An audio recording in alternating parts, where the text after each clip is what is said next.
வணக்கம், நான் உங்கள் முத்துக்குமாரி. நம்ம சேனல் நீங்கள் இப்போ தான் ஃபர்ஸ்ட் டைம் பார்க்குறீங்க அப்படின்னா சப்ஸ்கிரைப் பண்ணிக்கோங்க.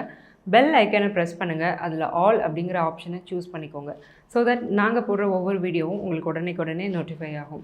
இந்த வீடியோவில் நாம் இங்கிலீஷ் நியூ இயர் 2024க்கான ப்ரெடிக்ஷன்ஸ் 12 ராசிக்கும் பார்த்துட்டு வரோம். அதில் நாம் இப்போ பார்க்க போகிற ராசி கும்பம்.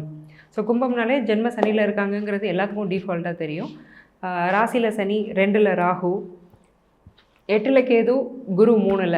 ஸோ 8ல் கேது இருக்கிறது கூட பரவாயில்ல, ஒன்றும் பிரச்சனை இல்லை, அவர் ஒன்றும் பண்ண போகிறதில்ல. குருவும் 3 மே மந்த்துக்கு அப்புறம் 4ஆம் இடத்துக்கு போகிறாரு. குருவும் நியூட்ரல் பிளானட் தான்.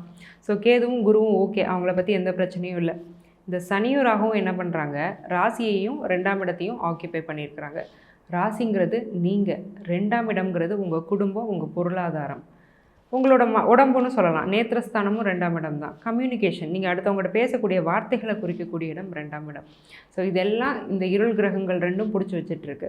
2024 நீங்கள் எப்படி ஃபேஸ் பண்ண போகிறீங்க, ஸோ இந்த 2 கிரகத்துலேருந்து எப்படி காப்பாற்றிக்கலாம் உங்களை, இந்த 2 கிரகத்தையும் எப்படி இன்னும் பாசிட்டிவாக ஆக்டிவேட் பண்ணலாம் பார்ப்போம், டீட்டெயில்டாக பார்ப்போம். First career. ஸோ தொழில், வேலை ரெண்டையுமே பார்த்துருவோம். தொழிலை நீங்கள் புதுசாக தொடங்கணும்னு நினைக்கிறீங்கன்னா வேண்டாம். ஏற்கனவே இருக்கிற பிஸ்னஸை பண்ணுங்கள். அதில் புதுசாக ஒன்று பண்ணுறேன், ஒரு இன்னோவேட்டிவாக நான் ஒன்று பண்ணுறேன், யாருமே பண்ணாததை நான் பண்ணுறேன் அப்படின்னு பண்ணிங்கன்னா அது பிரச்சனையாயிரும். ஸோ எக்ஸ்பேன்ஷன் வேண்டாம், இருக்கிறத அப்படியே கொண்டு போங்க. வேலையை விட்டுட்டு நான் பிஸ்னஸ் பண்ணுறேன், தயவு செஞ்சு வேண்டாம். இருக்கிற வேலையை கண்டினியூ பண்ணிக்கோங்க. இப்போ தான் நான் காலேஜே படித்து முடிச்சிருக்கேன், ஆனால் நான் உடனே பிஸ்னஸ் மேன் ஆக போகிறேன், வேண்டாம். கொஞ்ச நேரம் வேலை செய்யுங்க, இல்லை வேறு ஏதாவது படிங்க. ஏன்னா இப்போதைக்கு நேரம் சரியில்லை. யூஜி முடிச்சிட்டிங்கன்னா அடுத்து பிஜி படிங்க, அதுக்கப்புறம் நம்ம பிஸ்னஸ் பண்ணிக்கலாம். இதுதான் தொழிலை பற்றின அமைப்பு கும்பத்துக்கு. ஸோ இதுக்கப்புறம் வேலையை பற்றி பார்க்க போகிறோம். ஸோ பிஸ்னஸில் இல்லை, நான் வந்து கரியரில் இருக்கேன், எனக்கு எப்படி இருக்க போகுது, நல்லா இருக்க போகுது, எந்த பிரச்சனையுமே இல்லை. ஏன்னா 10ஆம் இடம் நல்லாயிருக்கு. 10ஆம் இடத்துக்கு எந்த ஒரு பாவகிரகத்தோட பார்வையும் இல்லை. தொழிலில் சில பிரச்சனைகள் இருந்தாலும், ஏன்னா ஃபினான்ஸு 2ஆம் இடத்துல போய் ராகு உட்காந்துட்டு இருக்கிறதுனால, பிஸ்னஸ் அப்படின்னாலே பணம், பணம் அப்படின்னாலே பிஸ்னஸ். பணத்தை வந்து முதலீடாக போட்டு பண்ணுறது தான் பிஸ்னஸ்ஸு. அந்த முதலீடே போய் லாக் ஆகிட்டு இருக்கிறதுனால தொழிலில் ரொம்ப கவனமாக இருக்கணும். ஆனால் வேலை நல்லாயிருக்கும். ஏன்னா இன்னொருத்தட்ட நம்ம சம்பளம் வாங்குகிறோன்னாலே சனியை பாசிட்டிவாக ஆக்குறோன்னு அர்த்தம். ஏன்னா வேலை ஆட்களை குறிக்கக்கூடிய கிரகம் தான் சனி. ஸோ அவரோட காரகத்துவம் ஒன்று நம்மளே விரும்பி ஏற்றுக்கும் போது அவர் உங்களை பெருசாக படுத்த மாட்டார். ஸோ வேலையில் இருக்கக்கூடிய கும்பராசிக்காரங்களுக்கு 2024 ரொம்ப நல்லாவே இருக்க போது, அதில் எந்த டவுட்டும் இல்லை. சரி, நாங்கள் கல்யாணம் பண்ணலாமா, வீட்டில் அலைன்ஸ் பார்த்துட்ருக்காங்க, மேரேஜ் ஃபிக்ஸ் ஆகுமா? ஆகும். குருவோட பார்வை வந்து 7ஆம் இடத்துக்கு, 9ஆம் இடத்துக்கு, 11ஆம் இடத்துக்கு இருக்குது. ஸோ பாக்யஸ்தானம் நேரடியாக குருவோட சமசப்தம பார்வையில் 180 டிகிரியில் குரு வந்து 7ஆம் இடத்தை பார்க்குறாரு. 180 ஆஸ்பெக்ட் இருக்குது. ஸோ அப்படிங்கும்போது 9ஆம் இடம் டைரெக்டாக ஆக்டிவேட் ஆகும்போது, என்ன தான் ஸ்திர லக்னத்துக்கு வந்து அது பாதகஸ்தானம்னாலும் குருவுடைய பார்வை அதை சுபப்படுத்துது. அப்போது கண்டிப்பாக திருமணம் ஃபிக்ஸ் ஆகும். ஆனால் எனக்கு ஒரே ஒரு அட்வைஸ் இருக்குது உங்களுக்கு. 27 வயசு 28 வயசை கடந்துட்டு கும்பராசிக்காரங்க கல்யாணம் தாராளமாக பண்ணிக்கோங்க. வயசு கம்மி தான், இன்னும் 1 வருஷம் 2 வருஷம் கழித்து கல்யாணம் பண்ணிக்கலாம் தான் அப்படின்னா கொஞ்சம் வெயிட் பண்ணுங்கள், ஹோல்ட் பண்ணுங்கள்.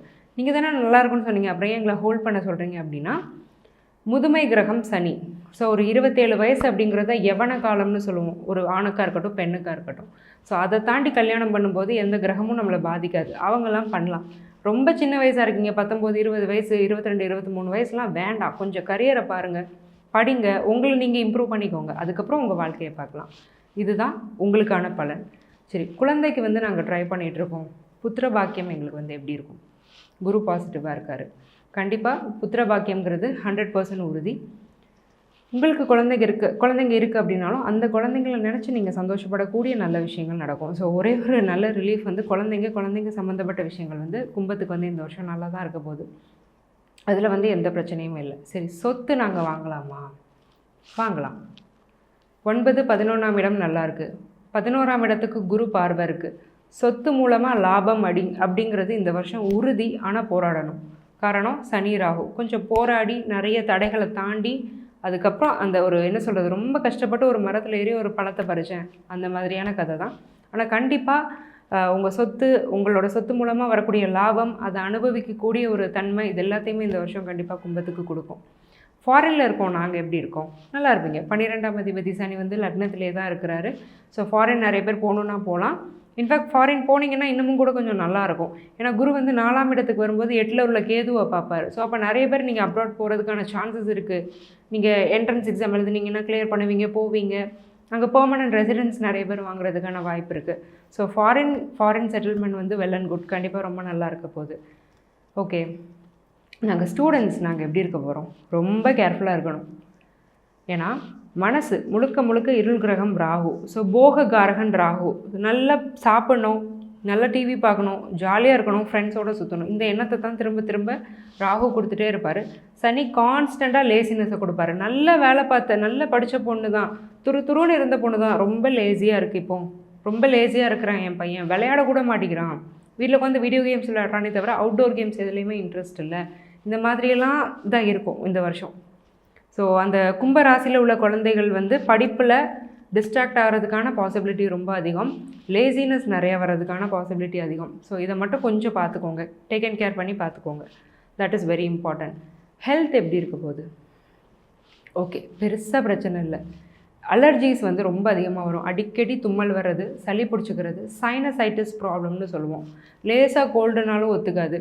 அந்த மாதிரி அலர்ஜிக் ரியாக்ஷன்ஸ்னால பிரச்சனைகள் வரும், உள்ளே வெளியில் எதுவுமே.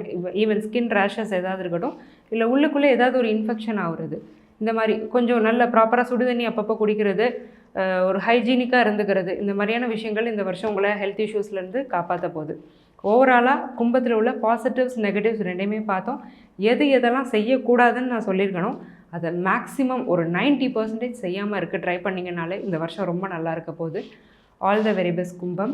இப்போ நம்ம இவ்வளோ நேரம் பார்த்தது வந்து கோச்சார பலன் தான். உங்கள் என்டையர் ஹாரோஸ்கோப்போட ப்ரெடிக்ஷன் வேணும் அப்படின்னா என்னுடைய நம்பருக்கு கால் பண்ணி நீங்கள் அப்பாயின்மெண்ட் புக் பண்ணிக்கோங்க. உங்களோட detailed predictions with simple remedies, ரொம்ப சிம்பிளாக டெய்லி அன்றாடம் பண்ணக்கூடிய ரெமெடிஸ், அதை தான் நான் சஜஸ்ட் பண்ணுவேன். ஸோ அதை பண்ணி நிறைய பேர் ரொம்ப நல்லா இருக்கிறாங்க. ஸோ அதே மாதிரியான விஷயம் நீங்களும் அதே மாதிரி பெனிஃபிட் ஆகணும்னு நான் வாழ்த்துறேன். All the very best once again. Wish you happy new year 2024. நன்றி, வணக்கம்.